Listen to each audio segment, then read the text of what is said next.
এইটাকেও পরিমাপ করে করে আল্লাহ বাছাই করবেন কারা কারা আজকের দিনে আমার রহম পাওয়ার উপযুক্ত, দয়া পাওয়ার উপযুক্ত, কারা কারা সফল কাম আমি রবের পক্ষ থেকে বিশেষ অনুগ্রহ কারা কারা পাবে। রব্বুল আলামিন সেগুলো বাছাই করবেন। তো আল্লাহ পাক রব্বুল আলামিন যখন বান্দা নামাজের মধ্যে এই আয়াতগুলো পড়ে, আর রহমানির রহিম মালিকি ইয়াউমিদ্দিন, আল্লাহ তাআলা তখন ফেরেশতাদেরকে ডেকে বলেন, হে ফেরেশতারা, মাজ্জাদানি আব্দি, আমার গোলাম আমার বরত্ব এবং শ্রেষ্ঠত্বের বর্ণনা দিয়েছে, স্বীকার করেছে আমি আল্লাহ তাআলা দয়া করি, আমি আল্লাহ তাআলা বিচার দিনের বাদশাহী করি। সুবহানাল্লাহ। তো বান্দার দিমাগের মধ্যে যখন এই চিন্তা আসে আল্লাহ তাআলাই যেহেতু দয়া করবেন, আবার বিশেষভাবে কারা দয়া পাওয়ার উপযুক্ত সেটাও রবই বাছাই করে করে তার বিশেষ গোলামদেরকে দয়া করবেন, কাজেই ওই বিশেষ দয়া যদি পেতে হয় আল্লাহর হুকুম মানা ছাড়া যেহেতু আর উপায় নাই, আল্লাহর গোলাম হওয়া ছাড়া যেহেতু আর উপায় নেই, তার হুকুম মতন জীবন সাজানো ছাড়া যেহেতু আর উপায় নেই, কাজেই আমাকে এখন আল্লাহ তাআলার গোলামির পথেই চলতে হবে। রব তার বান্দাকে শিখায় দেয়, হে গোলাম তাহলে তুমি এবার পড়ো ইয়াকা না'বুদ। রব্বুল আলামিন শিখিয়ে দেন, হে গোলাম তুমি পড়ো ইয়াকা না'বুদ, আয় রব্বুল আলামিন কেবলমাত্র তোমারই ইবাদত করি, আমি তোমার কেবলমাত্র তোমারই গোলাম হয়ে থাকতে চাই। কিন্তু আল্লাহ পাক রব্বুল আলামিন ভালো করে জানি যারা দুনিয়াতে কেবলমাত্র রবের গোলাম হয়ে থাকতে চায় তাদের জীবনে বিপদ আসতে পারে, তাদের জীবনে মুসিবত আসতে পারে, তাদের জীবনে নানা রকম ঝড়ঝাপটা আসতে পারে। কারণ এই ফিতনার দুনিয়ায় আল্লাহর গোলামি করতে গেলে শয়তানের ধোঁকা আসে, এই ফিতনার দুনিয়ায় রবের গোলামি করতে গেলে অনেক সময় ঊর্ধ্বতন নেতা নেত্রীদের চাপ আসে, এই ফিতনার দুনিয়ায় গোলামি করতে গেলে কখনো কখনো উপরের অফিসারের পক্ষ থেকে বাধা আসে। এজন্য রব্বুল আলামিন আরো শিখাই দেয়, হে গোলাম আমি যদি তোকে সাহায্য না করি তুই আমার গোলাম হতে পারবি না। বান্দা তখন বলে ওয়া ইয়াকা নাস্তাঈন, আয় রব্বুল আলামিন তোমার গোলাম হতে চাই, সাথে সাথে গোলাম হয়ে যেন চলতে পারি এই জন্য তোমার সাহায্য চাই, এই জন্য তোমার সাহায্য চাই। রব তুমি যদি সাহায্য করো তাহলেই তোমার গোলাম হয়ে চলতে পারবো। এই সাউন্ডটা কমে গেছে মনে হয়, আগের চেয়ে কমাই দিয়ে না, যেরকম ছিল সেরকম দিয়ে না, আমার গলা এমনি ছোট, সাউন্ড যদি ছোট হয়। আল্লাহ পাক রব্বুল আলামিন বান্দাকে শিখায় দেয় আমার গোলামি করতে চাইলে যেহেতু সহযোগিতা লাগবে এজন্য সাথে সাথে সাহায্য চাও। সুবহানাল্লাহ। আল্লাহ পাক রব্বুল আলামিন তার কাছে যখন বান্দা বলে রব তোমার কাছে সাহায্য চাই, আল্লাহ আবার শিখায় দেয়, হে গোলাম তুমি কি জানো সবচেয়ে বড় সহযোগিতা সাহায্যটা কি? সবচেয়ে বড় সাহায্যটা কি তুমি জানো? তোমার কাছে মনে হইতে পারে দুনিয়ার চাকচিক্য, মোহ মায়া, টাকা পয়সা, ধন সম্পদ, বাড়ি গাড়ি এগুলোই বোধহয় সবচেয়ে বড় সহযোগিতা, এগুলো হলেই মনে হয় দুনিয়ায় ভালো থাকা যায়। কিন্তু না, সবচাইতে বড় সহযোগিতা আমি রবের পক্ষ থেকে হলো তোমার জন্য ওই পথে চলার তৌফিক যেই পথে চললে আমি আল্লাহ তাআলাকে পাওয়া যায়, যেই পথে চললে রবকে পাওয়া যায়, যেই পথে চললে জান্নাতে যাওয়া যায়, যেই পথে চললে দুনিয়া এবং আখিরাতের কামিয়াবি অর্জন করা যায়। তুমি যদি ওই পথ আমি রবের পক্ষ থেকে পেয়ে যাও, মনে রাখবা তুমি সবচেয়ে বড় সহযোগিতা পেয়েছো। সুবহানাল্লাহ। তো বান্দাকে রব দোয়া শিখায় দেয়, হে গোলাম দোয়া করো, প্রতিদিন যত রাকাত নামাজ পড়বা তত রাকাতেই এই দোয়া করবা। বান্দা তখন রবের কাছে বলে ইহদিনাস সিরাতাল মুস্তাকিম, ইহদিনাস সিরাতাল মুস্তাকিম, ইয়া রাব্বুল আলামিন সিরাতে মুস্তাকিম দান করো। আয় মালিক, আমি তোমার কাছে সাহায্য চাই সঠিক পথে চলার তৌফিকের মাধ্যমে। তুমি যদি আমাকে সঠিক পথে পরিচালনা করো তবে আমার জন্য এইটাই সবচেয়ে বড় নুসরাত, সহযোগিতা। মওলাই করিম, তুমি আমাকে সঠিক পথ দান করো, যেই পথে চললে তোমাকে পাওয়া যায়, যেই পথে চললে তোমার হাবিবের রেজামন্দি পাওয়া যায়, যেই পথে চললে জান্নাত পাওয়া যায়, যেই পথে চললে দুনিয়া এবং আখিরাতের কামিয়াবি পাওয়া যায়। সুবহানাল্লাহ বলেন। বান্দাকে রব আরো শিখিয়ে দেয়, হে গোলাম আরো বলো সিরাতে মুস্তাকিম কোনটা তুমি সেইটাও উল্লেখ করো। রব্বুল আলামিনের শিখিয়ে দেওয়া ওই আয়াত বান্দা নামাজের মধ্যে তেলাওয়াত করতে থাকে। সিরাতাল্লাযীনা আন'আমতা আলাইহিম, আয় রব্বুল আলামিন, তুমি আমাকে তাদের পথ দান করো যাদের উপর তুমি নিয়ামত দিয়েছো। সুবহানাল্লাহ পড়েন। যাদেরকে তোমার পক্ষ থেকে হিদায়াত দেওয়া হয়েছে, যাদেরকে তোমার পক্ষ থেকে সঠিক পথ প্রদর্শন করা হয়েছে, যাদেরকে তোমার পক্ষ থেকে সঠিক ইলম দান করা হয়েছে, যারা তোমার প্রিয় আল্লাহর ওলিতে পরিণত হয়ে গেছে, মওলাই করিম তোমার ওই সমস্ত বুজুর্গানে দিন, ওই সমস্ত সিদ্দিকিন, ওই সমস্ত সুলাহা, ওই সমস্ত আল্লাহর ওলিদের সাথে আমাদেরকে তুমি সঠিক পথে পরিচালনা করো। সুবহানাল্লাহ।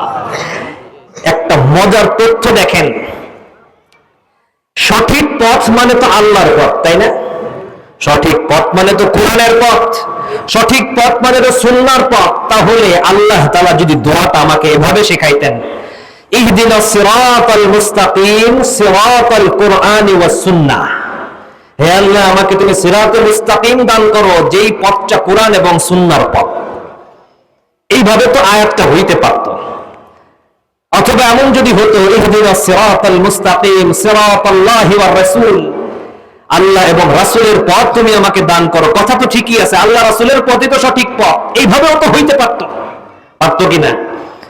কিন্তু রব ওইভাবে সোজাসুজি আয়াতটা নাজিল করেন নাই, বরং বিশেষ এক ভঙ্গিমায়, বিশেষ এক হিকমা নিহিত রেখে এমন ভাবে আয়াতটাকে রব্বুল আলামিন নাজিল করেছেন। আল্লাহ তাআলা বলেছেন, সিরাতা আল্লাযীনা আন'আমতা আলাইহিম, বান্দা রবের কাছে দোয়া করে, আল্লাহ তাদের পথে চালাও, তাদের পথে যারা তোমার পক্ষ থেকে নিয়ামত প্রাপ্ত হয়েছে। সুবহানাল্লাহ। নিয়ামত মানে হিদায়াতের নিয়ামত যারা পেয়েছে, সঠিক পথের নিয়ামত যারা পেয়েছে, কুরআন সুন্নাহর সহিহ সমঝ যারা পেয়েছে, এক অর্থে তোমাকে যারা পেয়েছে, আয় রব আমাকে তুমি তাদের সাথে চলো। সুবহানাল্লাহ। আল্লাহ তাআলা এভাবে কেন বললেন? কারণ কোরআন এবং সুন্নাহ কেউ যদি আল্লাহ ওয়ালা বুজুর্গানে দিন উলামায়ে কেরাম তাদের সোহবত ছাড়া একা একা বুঝে বুঝে আমল করার চেষ্টা করে, বিভ্রান্ত হওয়ার সম্ভাবনা আছে। সঠিক পথ যদি কেউ একা একা চলা শুরু করে, খোঁজা শুরু করে, ওই পথ থেকে বিপথে যাওয়ার সম্ভাবনা আছে। এজন্য রব্বুল আলামিন বলেন, কোরআন সুন্নাহর পথে চলবে এটা ঠিক আছে, কিন্তু কোরআন ওয়ালা সুন্নাহ ওয়ালা বুজুর্গানি দিন উলামায়ে কেরাম যাদেরকে আমি রব হেদায়েতের নিয়ামত দিয়েছি, তাদের সাথে থেকে সঠিক পথে চলবে। সুবহানাল্লাহ। আপনি বলবেন, হুজুর এটা তো আপনি বানাই কইলেন, অথচ কোরআনেই আল্লাহ তাআলা আরেক আয়াতে বলেছেন, আন'আমতা আলাইহিম, রব নিয়ামত যে দিয়েছেন, এই আন'আমতা আলাইহিম, মুনআম আলাইহিম কারা? কাদের উপরে রবের পক্ষ থেকে নিয়ামত দেওয়া হয়েছে, এরা কারা? যাদের পথে চলতে হবে। আল্লাহ তাআলা বলেন, উলাইকা আল্লাযীনা আন'আমাল্লাহু আলাইহিম, রব্বুল আলামিন বলেন, আমার ওই সমস্ত গোলাম যাদেরকে আমি রব্বুল আলামিন সঠিক পথের নিয়ামত দিয়েছি, তারা হলো ওই সমস্ত গোলাম মিনান নবিয়্যিন, এক নম্বর হলো নবীগণ, ওয়াসিদ্দিকিন দুই নম্বর হলো সিদ্দিকগণ, ওয়াশুহাদা তিন নম্বর হলো শহীদগণ, ওয়াসসালিহিন চার নম্বর হলো সালেহিন বুজুর্গানে দ্বীনগণ, আল্লাহর ওলিগণ, সুবহানাল্লাহ বলেন। তার মানে রব স্পষ্ট করে দিলেন এই চার ধরনের মানুষ যারা আছে তাদের পথে যদি তুমি চলতে পারো তাইলে তুমি সঠিক পথে চলবে। নবীদের পথে চলবে, নবী তো নাই, কিন্তু আছে কারা? ইন্নাল উলামা ওয়ারাসাতুল আম্বিয়া। নবী বলেন আমি হয়তো থাকবো না, কোন আম্বিয়া কেরাম থাকবে না, কিন্তু নবীদের উত্তরসূরি হয়ে দুনিয়াতে কিয়ামত পর্যন্ত যারা থাকবে তারা কারা? জোরে বলেন না কারা? কাজেই নবীগণ তো নাই, এই জন্য এই জায়গায় আপনাকে আলেমদের সাথে সম্পর্ক রাখতে হবে। আর ওই আলেম তৈরির কারখানা এই চিতলমারী মাদ্রাসা, ওই আলেম তৈরির কারখানা গহরডাঙ্গা মাদ্রাসা। কাজেই আপনি সিরাতে মুস্তাকিমের উপর চলে জান্নাত পর্যন্ত যে যাবেন, ওই পথে চলার পথিক যারা, তাদের পথ যেন রুদ্ধ হয়ে না যায় আপনার অপব্যবহারের কারণে, আপনার কৃপণতার কারণে, আপনার সক্ষমতা থাকার পরেও বাধা দেওয়ার কারণে তাদের পথ যদি রুদ্ধ হয়ে যায়, তারা তো মৃত্যুর পরের জীবনে আশা করা যায় নাজাত পাবে, ধরা পড়ে যাবেন কিন্তু আপনি। এজন্য দুনিয়ার এই সামান্য অল্প কিছুদিনের মোহ মায়া ইত্যাদির মোহে পড়ে উলামায়ে কিরামের প্রতি বাঁকা নজর দিয়েন না।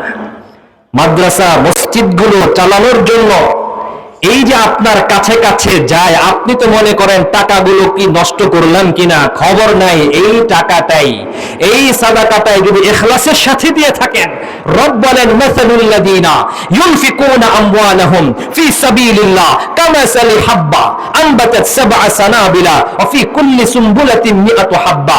রব বলেন এক টাকা কেউ যখন আল্লাহর দ্বীনের খুশি, দ্বীনের জন্য, রবের খুশির জন্য সাদকা করে, এই এক টাকাটা এক টাকা হয়ে রবের কাছে যায় না। এটা এমন একটা দানার মতন, যেই দানা থেকে 7টা শীষ নির্গত হয়, প্রত্যেকটা শীষে আবার 100টা দানা হয়, 7 শীষে 100 দানা করে 700 দানা হয়। এক দানা থেকে যেমন 700 দানা হয়, রবের কাছে ওই এক টাকার সাদকা 700 টাকার সাদকা হিসেবে কবুল হয়। এইভাবে রব পছন্দ করে এই দ্বীনের সাথে যুক্ত হওয়াকে, অংশগ্রহণ করাকে। কারণ এই দ্বীন জিন্দা রাখার মার্কাজগুলো যতদিন জিন্দা থাকবে, যতদিন সচল থাকবে, যতদিন সক্রিয় থাকবে, ততদিন পর্যন্ত জনসাধারণ, আম সাধারণ মানুষ যারা দ্বীন বোঝে না, ঈমান বোঝে না, ইসলাম বোঝে না, কিন্তু এতটুকুন বোঝে আমি ঈমানদার, রবের গোলাম, আমাকে জান্নাত পর্যন্ত যেতে হবে, তাদের জন্য ওই সিরাতে মুস্তাকিমের পথ দেখিয়ে দেওয়ার উলামায়ে কিরামের সংখ্যা দিন দিন শুধু বাড়বে আর বাড়বে। আপনি সেই জায়গায় সহযোগিতা করছেন, আপনি কেন এখানে পিছু টান দিবেন? কেন এই জায়গায় বিরক্তি প্রকাশ করবেন? কেন এখানে আপনি ভিন্নভাবে ব্যাখ্যা করবেন? একজন আলেম এমন খুব কমই পাওয়া যাবে যে নিজের প্রয়োজনে আপনার দরবারে গিয়েছে মাদ্রাসার জন্য। খোঁজ নিয়ে দেখবেন তার ব্যক্তিগত অবস্থা আপনার চেয়ে ভালো। এমন ওলামায়ে কেরাম আছে না, যে আপনার কাছে মাদ্রাসার প্রয়োজনে গেছে সৎকার টাকা আনার জন্য, টাকাটা এনে এতিমখানায় দিবে, টাকাটা এনে মাদ্রাসার নানা রকম প্রয়োজন পূরণ করবে। আপনি তাকে অপমান করলেন, তার বাড়ি গিয়ে খোঁজ নিয়ে দেখবেন আপনার চেয়ে বড় বাড়ি তার আছে, আপনার চাইতেও সম্ভ্রান্ত পরিবারের সে সন্তান, আপনার চাইতেও বেশি টাকা পয়সা বিভিন্ন ভাবে হয়তো সে ইনকাম উপার্জন করে, তার এমন ব্যবসা বাণিজ্য আছে। এমন মানুষও তো ওলামায়ে কেরামের মধ্যে আছে। সে আপনার দরবারে কি অপমান হতে গিয়েছে? তাহলে আমি আপনি কেন এইভাবে জিনিসগুলোকে ট্রিট করব, এইভাবে জিনিসগুলোকে গ্রহণ করব? মনে রাখবেন, মৃত্যুর পরের জীবনের সফলতা, সঠিক পথে চলার যে মাধ্যম, এই মাধ্যমগুলোতে যখন সহযোগিতার সুযোগ আসবে, সুযোগগুলো যেন হাতছাড়া হয়ে না যায়। মনে রাখবেন, এটাই আমার সামান্য জীবনের সুযোগ, এই সুযোগ হাতছাড়া হয়ে গেলে আর পাওয়া যাবে না। আল্লাহ পাক রব্বুল আলামিন যে বললেন সিরাতাল্লাযীনা আন'আমতা আলাইহিম, তাদের পথে চলা, যাদের পথে চললে সঠিক পথ পাওয়া যায়, তারা হলো আল্লাহর পক্ষ থেকে মনোনীত বুজুর্গানে-দ্বীন, উলামায়ে কেরাম, নিয়ামতপ্রাপ্ত বান্দা বান্দীগণ। এই কথা বলার পর রব আবার বলেন, হে গোলাম আরো বলো, গায়রিল মাগদুবি আলাইহিম ওয়ালাদ-দাল্লিন। আয় রব্বুল আলামিন, তাদের পথে চলতে চাই না যাদের উপর তোমার পক্ষ থেকে গজব নাজিল হয়েছে, তাদের পথে চলতে চাই না যারা পথভ্রান্ত, পথভ্রষ্ট হয়েছে, তাদের পথে চলতে চাই না যেই পথে চললে তোমার জান্নাতে যাওয়া তো দূরের কথা, জাহান্নামের লাকড়ি হয়ে যেতে পারি। আয় রব্বাল আলামিন, ওই পথ থেকে যেন বেঁচে থাকতে পারি, তুমি আমাকে সাহায্য করো। বান্দা যখন এই আয়াতগুলো পড়ে, আল্লাহ তাআলা তখন ফেরেশতাদেরকে ডেকে বলে, হে ফেরেশতারা শুনে রাখো, ওয়ালি আব্দি মা সাআল, আমার গোলাম আমার কাছে যে দোয়াগুলো করলো, আমার গোলাম আমার কাছে যে কায়মন বাক্যে যা যা চাইলো, আমি আল্লাহ আমার ওই গোলামের জন্য তা বরাদ্দ করে দিলাম, তা দিয়ে দিলাম। এজন্য নামাজ যখন আমরা সূরা ফাতিহার মাধ্যমে পড়ি, এই সূরা ফাতিহার যথাযথ অনুধাবন যদি আমরা করতে পারতাম, অনুভব যদি করতে পারতাম, এই ফাতিহার আয়াত পড়ে পড়ে রবের সাথে আমার যোগাযোগ কিভাবে তৈরি হয়, এটা যদি আমরা উপলব্ধি করতে পারতাম, আমাদের নামাজগুলো এইরকম ঠুনকো নামাজ হতো না, আমাদের নামাজগুলো গতানুগতিক উঠা বসার নামাজ হতো না, আমাদের নামাজগুলো জিন্দা নামাজ হতো। এজন্য নামাজ শুদ্ধ করার স্বার্থে, সঠিক পথ পাওয়ার সাথে এই বিষয়গুলোকে বোঝার চেষ্টা করা, এগুলো যারা বোঝে তাদের সাথে থাকার চেষ্টা করা, উলামায়ে কেরামের পাশে থাকার চেষ্টা করা। উলামায়ে কেরাম যে কোনো সময় যে কোনো বিষয়ে যদি সচেতন করতে চান, সেই সচেতনতাকে মন থেকে গ্রহণ করার চেষ্টা করা, দেখবেন জীবন পরিবর্তন হবে। হয়তোবা দুনিয়ার জীবনে তেমন কিছু নাও পেতে পারেন, হয়তো দুনিয়ার জীবনে টাকা পয়সা বাড়ি গাড়ি তেমন কিছু আলেমদের সাথে মিশে হয়তো পাবেন না, কিন্তু মৃত্যুর পরের জীবনের সফলতাটা পেয়ে যাবেন। আল্লাহ পাক রব্বুল আলামিন আমাদেরকে বোঝার, আমল করার তৌফিক দান করেন, সঠিক পথে আমাদেরকে পরিচালিত হওয়ার সৌভাগ্য এবং খুশনসিব দান করেন। সর্বশেষ একটা দাওয়াত দিয়ে দেই, হয়তোবা দাওয়াত আগেও পেয়েছেন, আবারও দেই। আগামী 3, 4, 5 ডিসেম্বর গহরডাঙ্গা মাদ্রাসার 90তম মাহফিল, আপনাদের মনে আছে তো? 3, 4, 5 ডিসেম্বর, এই সামনের মাসে, বেশি দিন নাই, অল্প কিছুদিন বাকি।